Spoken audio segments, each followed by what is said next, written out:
We went to the brand new Nintendo Museum in Kyoto, and boy was it an experience. We managed to get tickets for November 1st, only 1 month after its grand opening. Upon arrival, we scanned our tickets and were given our own Me cards to use with the exhibits, and then were able to take photos with all the cool pipes at the museum entrance.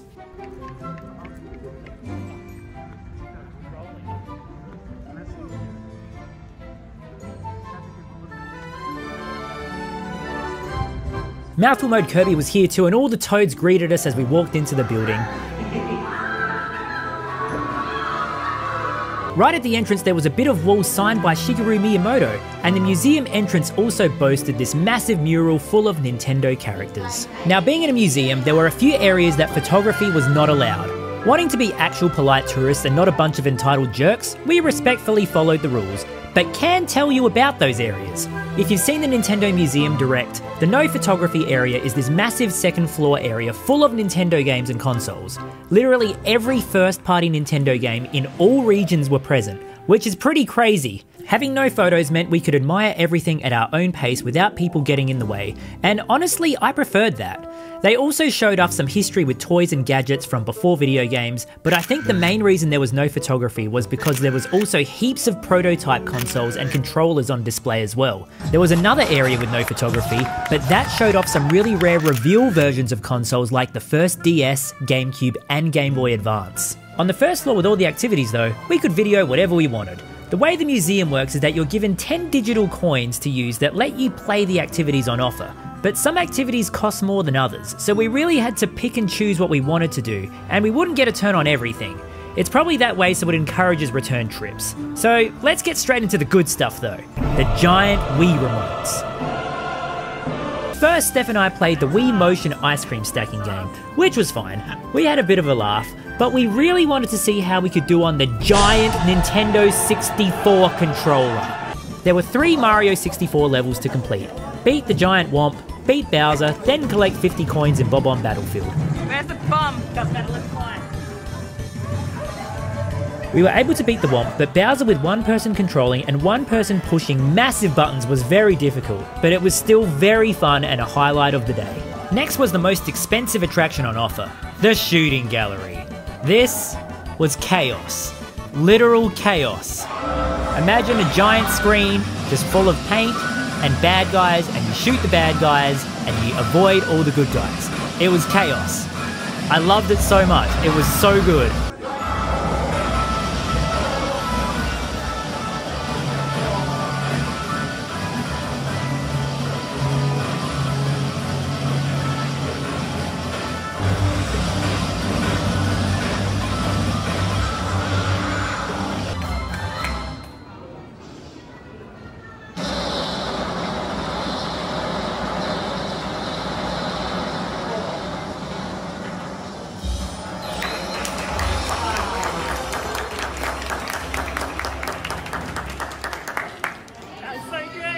After watching my failure, Steph opted for the Super Scope over the Nintendo Zapper, and we'll let the results speak for themselves.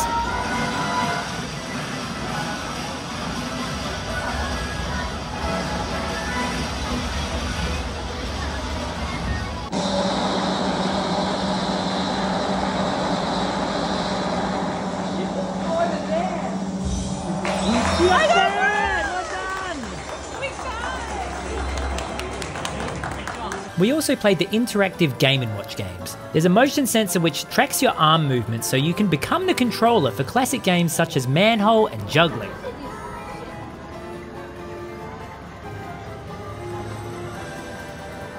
This went into overtime now.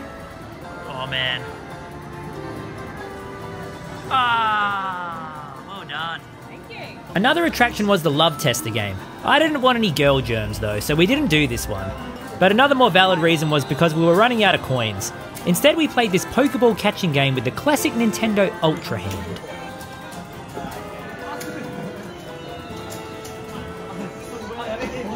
The baseball game was there too, but unfortunately we had run out of coins, so it was time to eat. The food at Hatina Burger wasn't as stellar as I'd hoped it would be. It was a very standard burger and potato ball combo with a drink. Like, it was fine. But compared to places like the Toad Cafe at Super Nintendo World, it was nowhere near as good. It did have the Wind Waker stained glass artwork though, which was pretty spectacular. Now before we get to the shopping, the giant controller plushies were sold out by the time we got to the shop, so no, unfortunately I did not even have the opportunity to even ask Steph if we could get one. But there were lots of other cool things available instead. We opted for a Nintendo Switch and Game Boy mug, but for Nintendo enthusiasts there's heaps of cool merch here that focuses more on the history of the consoles more than just the games. I particularly love this pin set, but I didn't buy any. And then also this cool mushroom as well. And you can't forget the Virtual Boy, don't worry, he makes an appearance as well. And that's really it for the Nintendo Museum. It was a great day going through a lot of the history of Nintendo and celebrating what makes it so unique. If you're ever in Japan, it's definitely worth trying to get tickets. It's a great experience that you can't get anywhere else in the world. Now, it's time for more shopping. I figured all of my Nintendo store footage can go here. We went both to the Kyoto and Tokyo stores. If you've seen my Japan haul video, you'll know what we bought, but I kind of want to show you all this cool stuff we didn't buy. Look at all these cool kitchenware stuff. Like, I love this. I really wanted to get this, but we didn't. And there's a Boo mirror as well. Also great. Love that. Steph really liked this Animal Crossing apron. And then also the coffee grinder. There was tons of Animal Crossing merch, fans, plushies, plates, placemats. Here's the Pikmin shirt that I bought. I feel like that's pretty normal compared to what we're about to see here. Here's a shirt that is obviously too cool for me. They even had Princess Peach Showtime merch. Demon King? Secret Stone? Beautiful.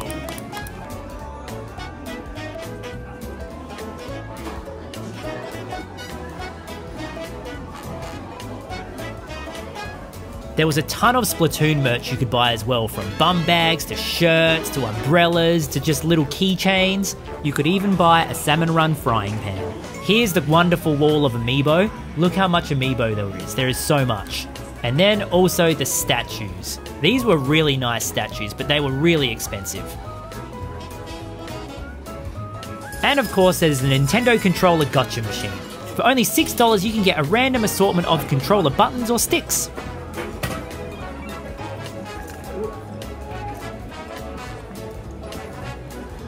It was just like it.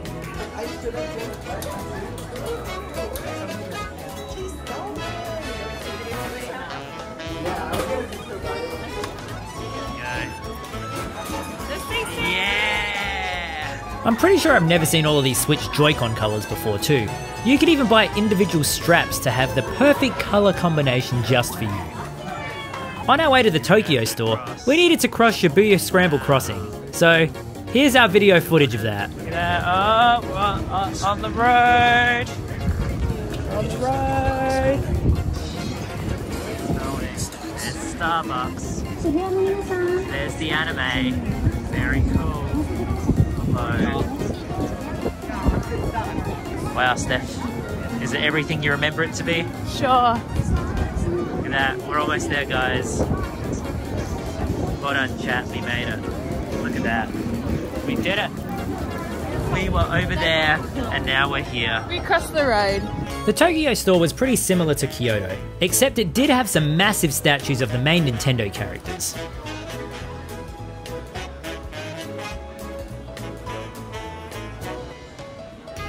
But the most beautiful thing that I didn't buy was this.